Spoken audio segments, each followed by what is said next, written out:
अस्सलामुअलैकुम, good morning Lahore. आप सब देखने वालों को सुहाब का सलाम। एक नया दिन, नई सोच और नई सुबह के साथ मैं हूं आपकी मेजबान Suhab. Happy Monday to all of you, first working day of the week. हम दिन का आगाज किस तरह से करते हैं, अल्लाह ताला से किन किन चीज़ों की दुआएं तलब करते हैं, ये बहुत बड़ा क्वेश्चन मार्क है जिसको आज के दिन के आगाज में आपको सोचना पड़ेगा कि हम किन चीज़ों की तलब करते हैं। हमेशा कोशिश करें कि अल्लाह ताला से बरकत की दुआ मांगे। मैं कुछ लोगों को देखती हूँ कि बहुत ज़्यादा कमाते हैं, इनकम बहुत अच्छी है, उनके एक्सपर्टीज़ बहुत अच्छी हैं, बड़ी एक महबूब ज़िंदगी गुजार रहे हैं, लेकिन उसके बावजूद भी जो वो कमाते हैं, मज़ीद कमाने के बावजूद भी उस तरह से चीज़ों को पूरा नहीं कर पाते। क्यों? क्योंकि हम वो बरकत का एलिमेंट बहुत कम देखते हैं। तो अल्लाह ताला से ज़्यादा इस चीज़ की दुआ करें कि आप जो भी कमा रहे हैं, जितना भी कमा रहे हैं, उसमें बरकत ज़रूर हो। लेकिन बात सिर्फ ये प्रायोरिटीज़ की, बात सिर्फ है तरजीहात की कि हमारी ज़िंदगी में जो चीज़ें हम हासिल करना चाहते हैं, उसको हासिल करने के बाद हम उसे किस तरह से प्रायोरिटाइज़ करते हैं कि फर्स्ट थिंग कौन सी होगी, सेकंड पे कौन सी चीज़ को प्लेस करेंगे, थर्ड पे कौन सी चीज़ को प्लेस करेंगे।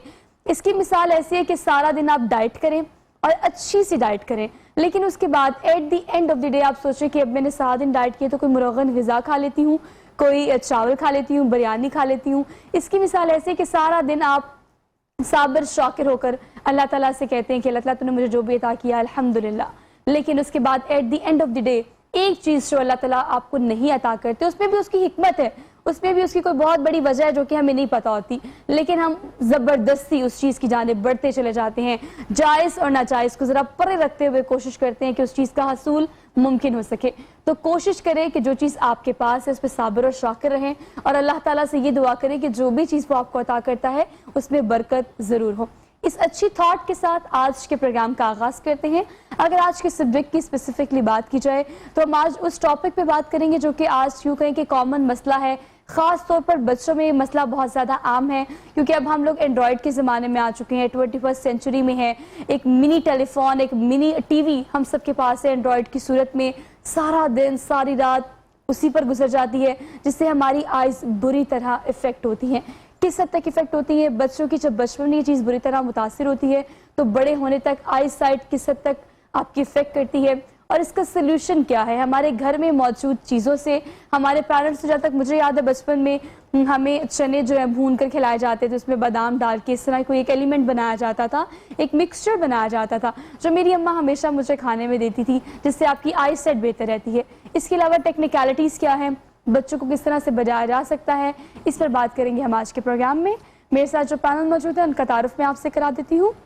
डॉक्टर हुसैन अहमद खान साहब हमारे साथ मौजूद हैं और ये आई स्पेशलिस्ट हैं और इसके अलावा प्रोफेसर जनरल हॉस्पिटल भी हैं। इनको आज के प्रोग्राम में हम खुशामदीद कहते हैं। अस्सलाम वालेकुम sir. Thank you ji. Sir, how are you? I am fine. So thank you so much for being here and very good morning to you। और चूँकि हमारा प्रोग्राम इस नौयत का है कि मैं कोशिश करती हूँ कि हर एक चीज़ को टच करूँ और हर चीज़ को, सब्जेक्ट को आपके सामने अगर हम लेके भी आ रहे हैं तो थोड़ा एंटरटेनमेंट का टच भी उसमें होना चाहिए। बिकॉज मेरा प्रोग्राम मैंने हमेशा देखा है कि आप मॉर्निंग शोज़ देखते हैं बहुत सारे चैनल्स पे, तो मॉर्निंग शोज़ में नॉर्मली ज़्यादा फोकस होता है एंटरटेनमेंट पे और आप बड़ा इंजॉय भी करते हैं। मैं कतन ये नहीं कह रही कि वो अच्छा नहीं कर रहा, वो अच्छा कर रहा है, वो बुरा कर रहा है, ऐसी बिल्कुल नहीं है। लेकिन मेरा शो इस नौयत का शो है कि इसमें मार्केटिंग भी आ जाती है इस लिहाज से कि किस चीज़ को किस तरह से आप तक पहुंचाना है, आपके लिए क्या चीज़ बेहतर है, उसकी एडवर्टीजमेंट या उसको उस मैसेज को आप तक किस तरह से कन्वे करना है, ये भी आज के प्रोग्राम का या मेरे प्रोग्राम का मकसद है। लेकिन एंटरटेनमेंट फिर भी ज़रूरी है।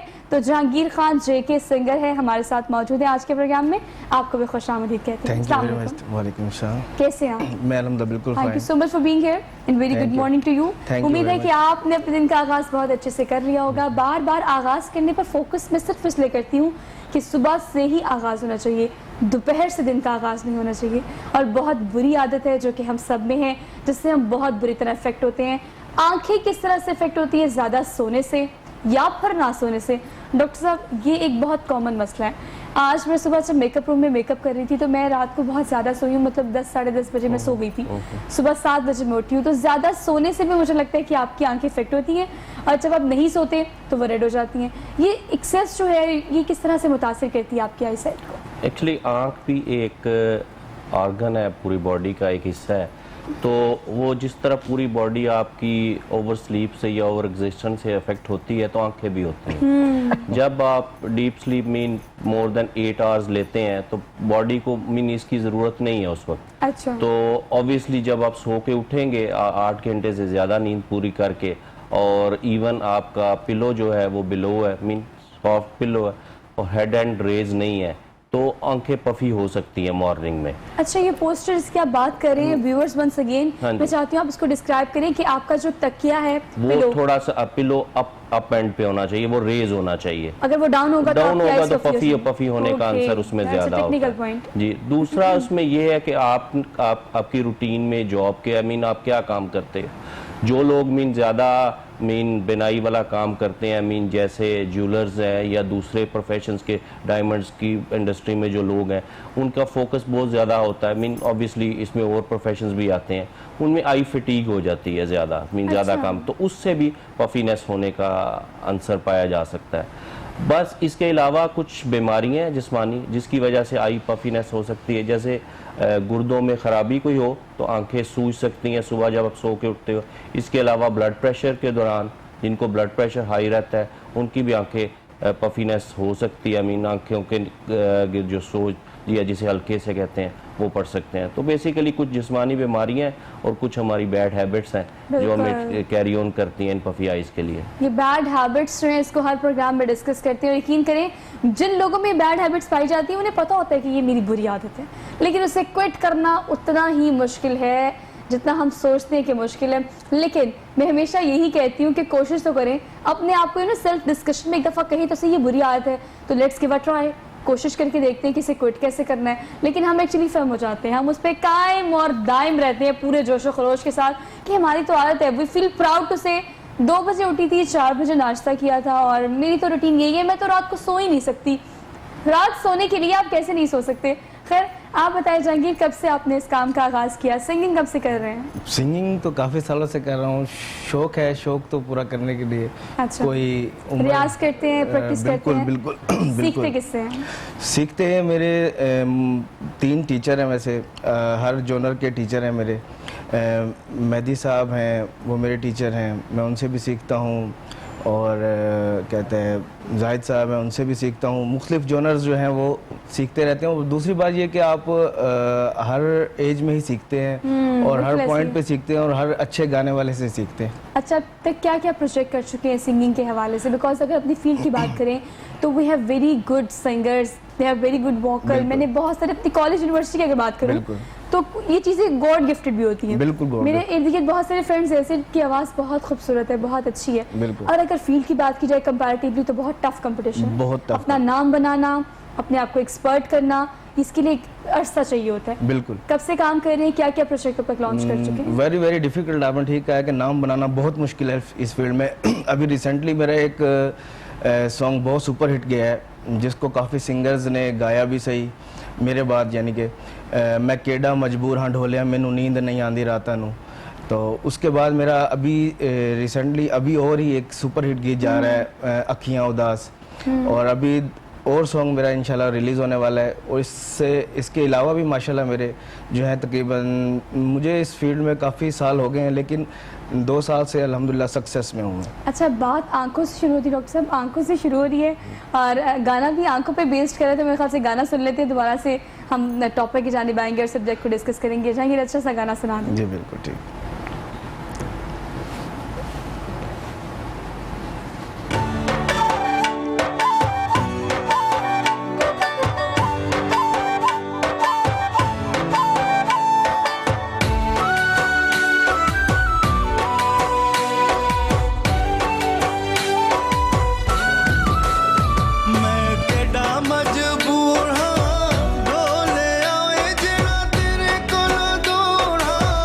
डोले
देखिए इट्स रियली ना साउंड्स लाइक आपको कुछ ज़ुबानें होती हैं जिनमें बहुत मिठास होती है। जी, बिल्कुल। किस ज़ुबान में ज़्यादा आपको गाना अच्छा लगता है, उर्दू, पंजाबी, सराइकी? क्योंकि कुछ ज़ुबानों को सुन के लगता है कि या ये आप ही की बात हो रही है, इतनी मिठास होती है उन ज़ुबानों में। वैसे तो मैं कोशिश ये करता हूँ कि तमाम ज़ुबानों में गा सकूँ, कोशिश ही होती है जो इंसान करता है।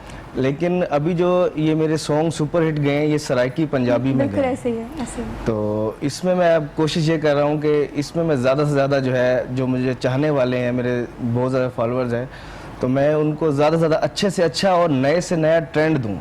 अच्छा, और तो जो लोग आपको सुनते हैं वो ज्यादा क्या पसंद करते हैं? बिकॉज मैंने सराइकी जुबान को हमेशा बहुत टची देखा है। बिल्कुल। लोग बहुत पसंद करते हैं और सुनने में बहुत मजा आता है, ये जुबान इस तरह की मिठास बहुत है इस जुबान में। तो लोग ज्यादा क्या पसंद करते हैं, पंजाबी या सराइकी? ज़्यादातर आजकल जो ट्रेंड चला हुआ है वो सराइकी का चला हुआ है। सराइकी का सराइकी स्पीडली जो है वो इन हो रही है। और आपकी जुबान सराइकी, आप सराइकी हैं? नहीं, सराइकी ज़बान तो नहीं है मेरी, लेकिन गाते सराइकी?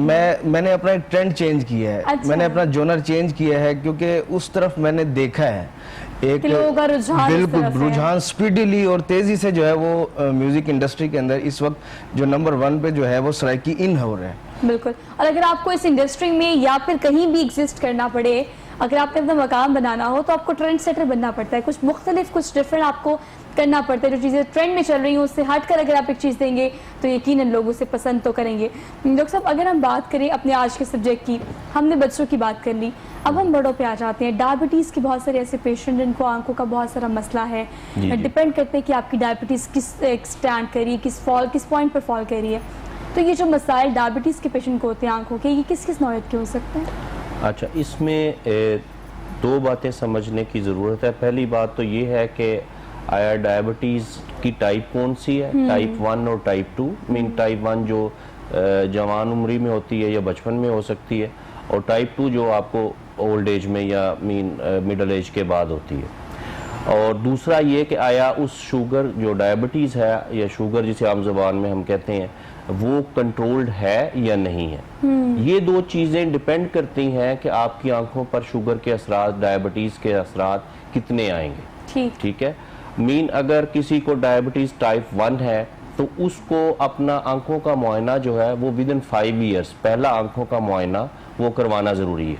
और आंखों के मुआयने में जो शुगर सबसे ज़्यादा मुतासर करती है वो आंख के रेटिना, आंख में एक एरिया जिसको रेटिना कहते हैं, मीन जिसको आम ज़बान में पर्दा बसारत मीन ट्रांसलेट अगर किया जाए तो उसको इफेक्ट करती है। और इसी तरह ही अगर किसी को डायबिटीज़ टाइप 2 है तो उसको जब भी वो डायग्नोज हुआ है, जब भी उसे पता चला है कि मुझे शुगर है या डायबिटीज़ है, तो उसने अपना इलाज शुरू किया, तो उसके लिए फौरी ज़रूरी है कि वो अपने आंख के पर्दा बसारत मीन रेटिना का इलाज करवाए।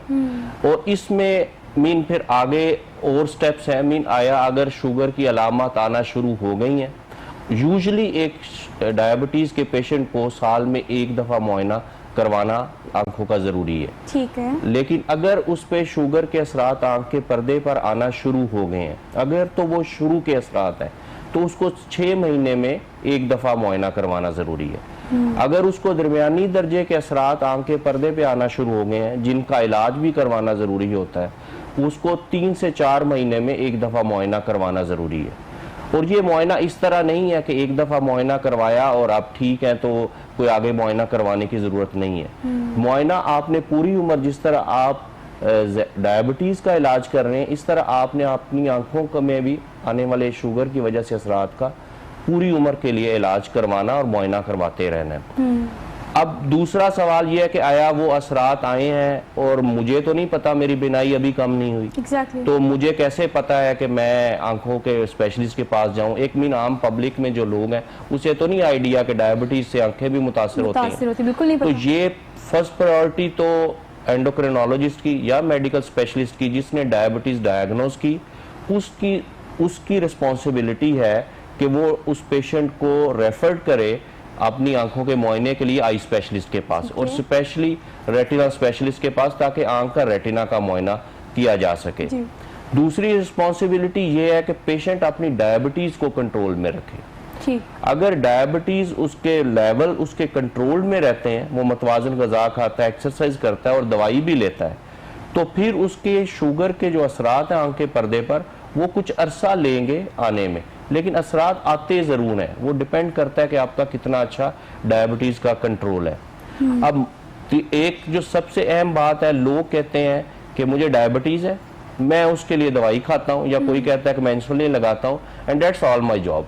ये सिर्फ नहीं है, ये solution नहीं है। ये हल नहीं। हल तो ये है ना कि आप डायबिटीज का इलाज कर रहे हैं, आया उससे शुगर कंट्रोल है या नहीं है। अगर दवाई खाने का मकसद क्या है कि बीमारी कंट्रोल में रहे। अगर आप दवाई खा रहे हैं तो आपका फर्ज अदा नहीं हुआ तब तक जब तक आपने जिस्म की शुगर कंट्रोल नहीं हुई। तो बहुत सारे मरीज जो आते हैं वो यही कहते हैं हम तो डॉक्टर साहब पिछले 10 साल से दवाई खा रहे हैं। तो दवाई खाना मकसद नहीं है तब तक जब तक शुगर कंट्रोल नहीं हो। ये उसी तरह ही है जैसे आप बुखार को कम करने के लिए कोई दवाई लेते हैं, तो दवाई ले ली, अगर बुखार कम नहीं होता तो उस दवाई लेने का कोई फायदा नहीं हो रहा। लेकिन सब हमारा एक प्रॉब्लम ये भी है कि हम उसका इमीडिएट सोल्यूशन चाहते हैं, और इमीडिएट सोल्यूशन के लिए फॉर द टाइम बिंग अगर हमें पेन से रिलीफ मिल भी जाता है या बीमारी फॉर द टाइम बिंग खत्म हो भी जाती है तो हमें लगता है ये हल है।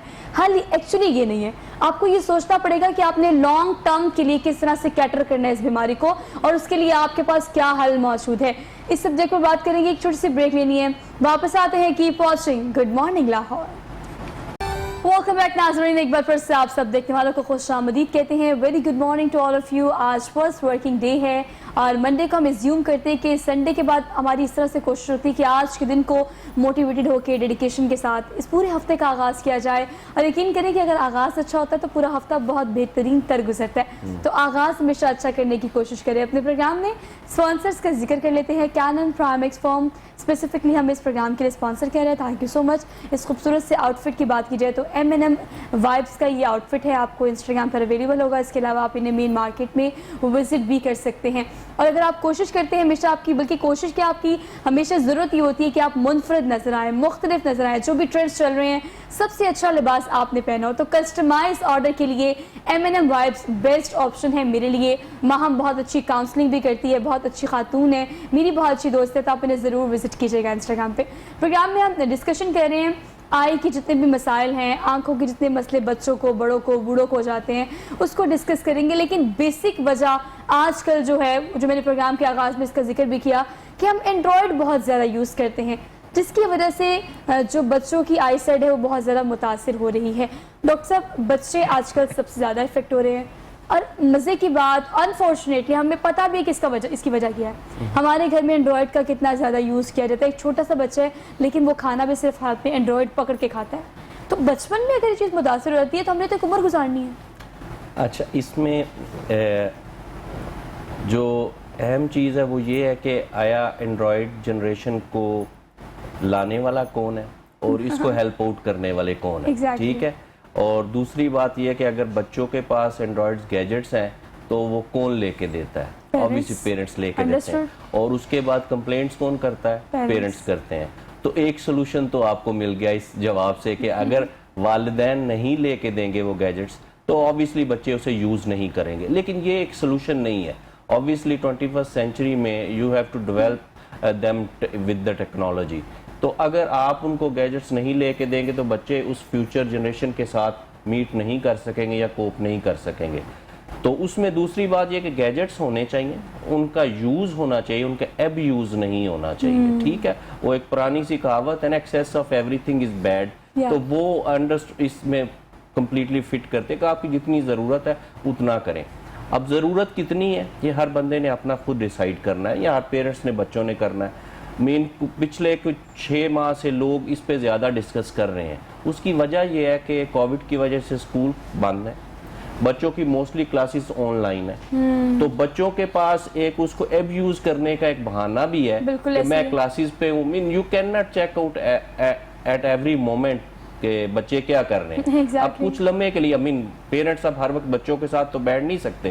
बाप ने काम पे जाना है, माँ ने किचन में या माँ ने अपनी जॉब्स पे जाना है, तो वो बच्चे गैजेट्स पे हैं तो वो हर वक्त नहीं देख सकते कि वो बच्चे ऑनलाइन क्लासेस पे हैं। से अब तो हमने जरूरत बना ली है। हाँ, और दूसरा ये है कि ये एक बच्चों की कंटेंट में अगर बात करें, अगर बड़ों में तो करे तो ये एक हैबिट डेवलप हो गई है। अगर आज से 20 साल पहले अगर जाएं तो एक टीवी देखना एक हैबिट थी। बिल्कुल ऐसे। We used to watch the TV as much as we get free. आपने देखा होगा क्रिकेट मैचेस और बाकी गेम्स भी होती थी, लोग पूरा पूरा दिन टीवी के सामने बैठे रहते थे। अब अगर आप देखें तो टीवी के सामने हार्डली मीन 45 मिनट्स 30 मिनट्स के ज्यादा नहीं है, कोई भी नहीं बैठता, कोई भी बच्चे नहीं भी और बैठता, बड़े भी मीन बड़े भी नहीं, mean they think that they are old generation if they are watching the TV. Exactly. मैंने मीन लास्ट वीक किसी से डिस्कस किया कि आपने वो टीवी पे ये इंसिडेंट देखा है, वो कहता है I don't watch TV, I have my Android, I have my Apple, I watch on this. तो इशू ये है कि वो एक जनरेशन का चेंज होना भी, ये सारी चीजें हमें एक्सेप्ट करनी पड़ेंगी as a reality. You can not put a full stop कि आप इन गैजेट्स को यूज नहीं करें, इनसे आप बीमार हो सकते हो। बेसिकली सोल्यूशन नहीं है ना। सोल्यूशन नहीं, there is no other solution. या तो आप दुनिया को दूसरी तरफ चलाना शुरू कर दो ना, बैकवर्ड, आप पोर्तुगल के जमाने में चले जाओ। Exactly. तो फिर अदरवाइज तो you have to live with Yeah. It. When you have to live with it, you have to put the a red line कि आप कितने घंटे इस्तेमाल कर सकते हो। अब उसमें जब हैबिट बन जाती है, हैबिट क्या है, whenever I am free I am on my cell phone, इसी तरह ही है। और जब नहीं भी फ्री तो मुझे एक हैबिट Randomly हम उसको ऐसे check कर रहे होते उसको हैं। करते रहते हैं। तो उसकी हैबिट्स को चेंज करने के क्या है कि आप अपनी जिंदगी में कुछ डे में अबाउट 40 मिनट्स एटलीस्ट अपनी एक्सरसाइज के लिए करें। आप अपनी नींद को पूरे 8 घंटे दें, अपनी एजुकेशन को पूरा टाइम दें, then you get hardly 1 or 2 hours. और 1 or 2 आवर्स स्क्रीन टाइम मेरे ख्याल में बहुत ही बड़ी एज के लोगों का होगा। जो यंग एज है उनका स्क्रीन टाइम मेरा ख्याल 7 से 8 घंटे तक चला जाता है, बच्चे इतना यूज करते हैं। तो उसका नुकसान जो है, एक तो आपकी हैबिट चेंज हो जाती है, ठीक है। You do more of the activities in the indoor, ठीक है। इंडोर एक्टिविटीज कभी भी हेल्दी नहीं होती। उसकी वजह यह है कि अल्लाह ने जो सूरज की रोशनी पैदा की और ताज़ा हवा पैदा की है, ये इंसानी जिस्म की ग्रोथ और इंसानी जिस्म के अज़ा की ग्रोथ के लिए बहुत ज़रूरी है। अब आज स्पेसिफिकली आंखों के लिए, आंखों में लोग पूछते हैं कि जी मेरी आंख में आने का नंबर है बच्चों में, तो डॉक्टर साहब ये बढ़ने से रुक सकता है?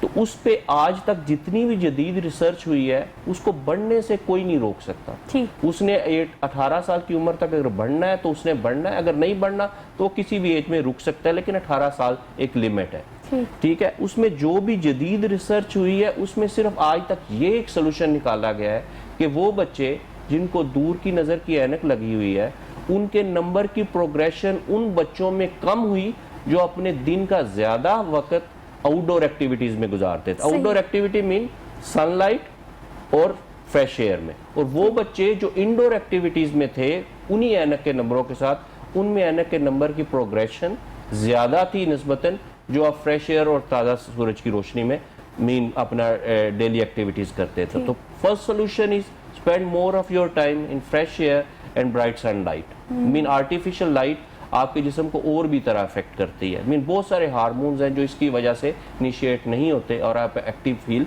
नहीं करते। ये तो आम लोगों ने भी देखा होगा। आप पूरा दिन कमरे में बैठे रहें तो आप कहते हैं कि मैं थक सा गया हूं, अगर आपने कुछ भी नहीं किया हो।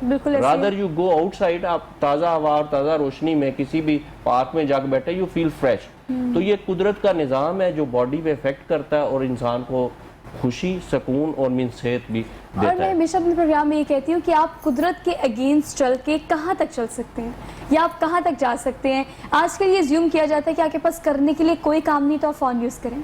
आप रात सो रहे हैं, आपको नींद नहीं आ रही, आप फ़ोन यूज़ करें। आप फ़ोन यूज़ करेंगे तो ऑटोमेटिकली आपको नींद नहीं आएगी because you are indulged in something.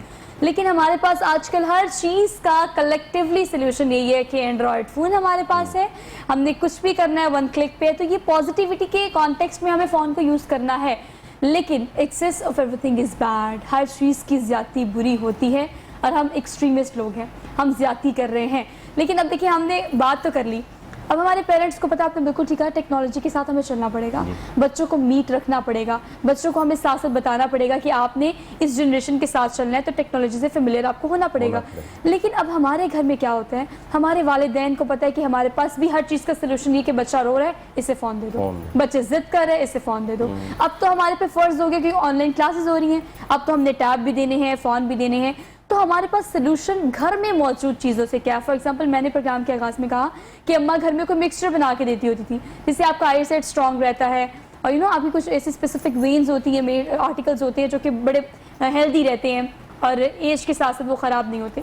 घर में क्या सोल्यूशन है, आप क्या सजेस्ट करते हैं? आइज़ की हेल्थ के लिए तो मैंने जैसे कहा कि इंसान को नेचुरल सनलाइट और ताज़ा हवा खाने के एतबार से खाने में अगर आप साइंटिफिक बुनियाद पे कहें तो कोई ऐसी चीज़ नहीं है स्पेसिफिकली जो आंखों की सेहत को बेहतर करे। अच्छा। मीन हाँ, लेकिन बहुत सारे मिथ्स हैं और जिनके पीछे मीन ऑब्वियसली कुछ ना कुछ रियलिटीज़ होती हैं। मीन जिसमें लोग मीन कहते हैं कि कैरेट्स खाने से बिनाई बेहतर होती है, बादाम खाने से, और इस तरह मीन ड्राई फ्रूट्स में, नट्स में आप मीन वॉलनट्स ले सकते हैं, तो उनसे हो सकती है।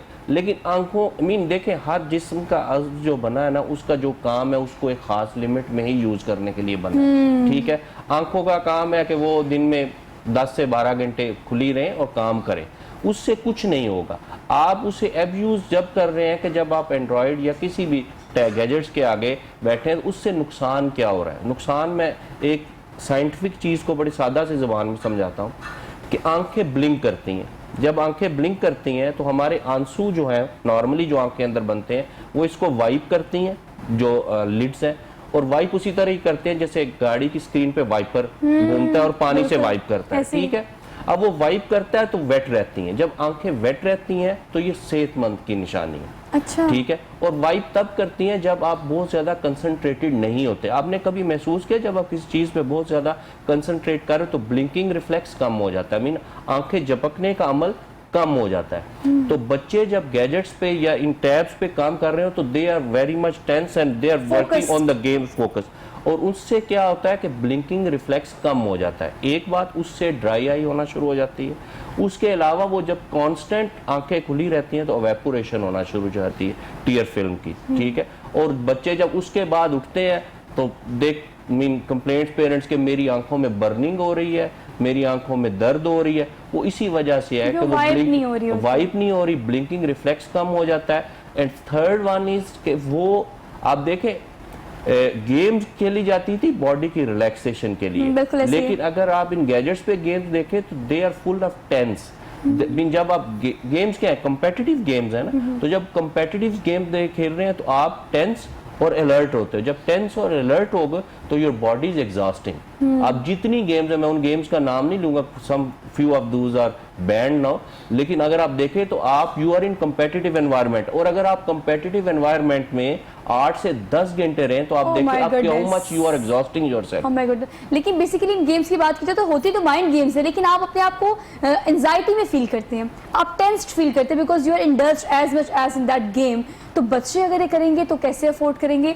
इन टेक्निकलिटीज पे और भी बात करेंगे। छोटे से ब्रेक लेने वापस आते हैं। Keep watching good morning Lahore.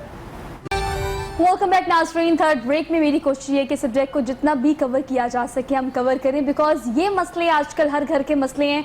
और मज़े की बात, अनफॉर्चुनेटली या फॉर्चुनेटली, इसके मसलों का हल भी हमारे पास ही है।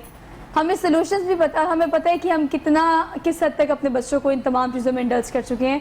तो सोल्यूशन ज़्यादा दूर नहीं है, करीब है। कोशिश करें कि उसको इम्प्लीमेंट करने की कोशिश करें कि उसका आगाज़ करें। लेकिन बात तो फिर कोशिश पे है, जो कि हम करते नहीं और हम करना चाहते नहीं हैं। तो ये बहुत ज़रूरी है कि अपने बच्चों को अभी से इस चीज़ से निकाला जाए, फेमिलियर करें हर चीज़ सिखाएं। ज़माने के साथ बच्चों को चलाना है तो हर चीज़ पे उनको सिखाना तो पड़ेगा, लेकिन आप मत भूलें वो चीज़ जो कि कुदरत के अगेंस्ट जाती है। और देखिए अपने बच्चों को इस लिहाज से, क्योंकि वालिदैन की ही जिम्मेदारी है। आपने घर के जो रेसिपीज बनाने हैं, जो असूल बनाने हैं, जो माहौल बनाना है, वो आप ही का काम है। मेरे अब्बा आज तक घर का एक इस तरह से माहौल बना के रखते हैं कि रात को 10 बजे से उनका अलार्म बजना शुरू होता है, सो जाएं सो जाएं सो जाएं, तो हम 11:30 बजे तक मैक्सिमम सब सो जाते हैं। तो ये घर का माहौल आपके पेरेंट्स ने बनाना होता है, बच्चों ने नहीं बनाना होता। तो पेरेंट्स को रिस्पॉन्सिबिलिटी का मुजाहरा करना पड़ेगा।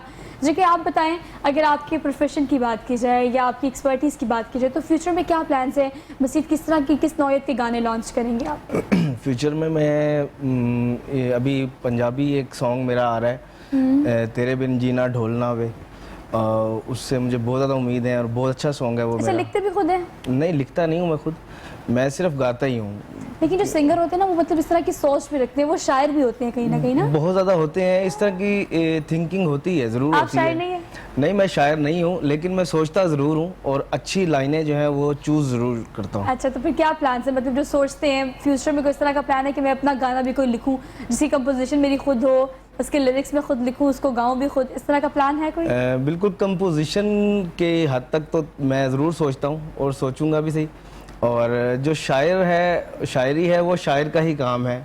अगर हम उनसे ही इसको परफेक्ट करवाएं तो ज़्यादा बेस्ट है। आप किसको प्रेफर करते हैं ज़्यादा, किससे लिखवाते हैं? अभी तक मेरे काफ़ी यानी कि जो सॉन्ग्स हैं वो 2 से 3 शायर हैं जो, जिसमें बाबा शाह नांगा है, काज़मी साहब हैं और उसके अलावा अली साहब हैं, ये लिख रहे हैं ऑलरेडी। तो उसके मुताबिक उसको यानी कि तरतीब भी दे रहे हैं हम, और डेली बेस पे अल्हम्दुलिल्लाह अच्छा यानी कि एक प्रोडक्शन भी हो रही है। तो प्रोडक्शन ज़्यादातर आपकी कोशिश क्या होती है? अगर कॉन्सेप्ट्स की बात करें, प्रोजेक्ट की बात करें, सिटी बेस्ड होते हैं, लाहौर, कराची, इस्लामाबाद, मूव करते रहते हैं, कहाँ कहाँ ज़्यादा प्रोजेक्ट लॉन्च करते हैं? इसमें ऐसा है कि जिस तरह अभी मैं जो प्रोजेक्ट्स पे ज़्यादातर काम कर रहा हूँ वो सराइकी प्रोजेक्ट्स हैं। अगर हम सराइकी प्रोजेक्ट्स का नाम लेते हैं तो वो फिर सराइकी बेल्ट आ जाती है।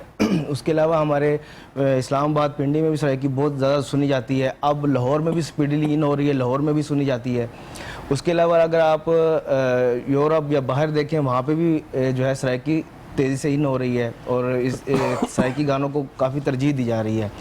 उसके अलावा पंजाबी, उर्दू सॉन्ग जो हैं ये हमारे इंडियन, ये हमारे पाकिस्तान में और ये यूरोप में काफ़ी, यानी कि पाकिस्तान में, पाकिस्तान से बाहर भी काफ़ी सुने जाते हैं और काफ़ी फॉलोइंग है इसकी। अच्छा, सराइकी लोग जहाँ जहाँ बसते हैं, वो लाहौर की बात करें, कराची, लाहौर, इस्लामाबाद, पाकिस्तान की या आउट ऑफ कंट्री की अगर बात की जाए, तो सराइकी लोग जहाँ जहाँ बसते हैं वो इस चीज़ को पसंद करते हैं, पजीराई आपको मिलती है। लेकिन फिर भी इस चीज़ को फोकस रखना पड़ता है, कीप इन माइंड रखना पड़ता है कि आपकी टारगेट ऑडियंस क्या है। बिल्कुल। कुछ ऐसे, जैसे आपने कहा कि कुछ ऐसी बेल्ट है जहाँ पर ये लोग ज़्यादा बसते हैं, वहाँ ज़्यादा सुना जाता है।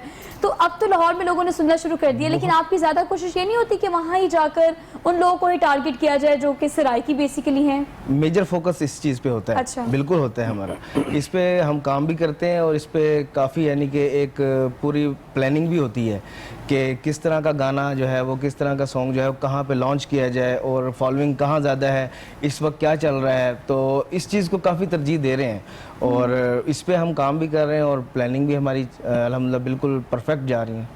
अच्छा, चलें, ठीक है, थैंक यू सो मच। अगर आपके फॉलोअर्स की बात की जाए, आपने देखने वालों की बात की जाए, तो उनको क्या पैगाम देंगे अपनी सिंगिंग के हवाले से, या जो सीखना चाहते हैं उन लोगों को? बस आजिज़ी से मेहनत करते जाएं और इसको रोके मत।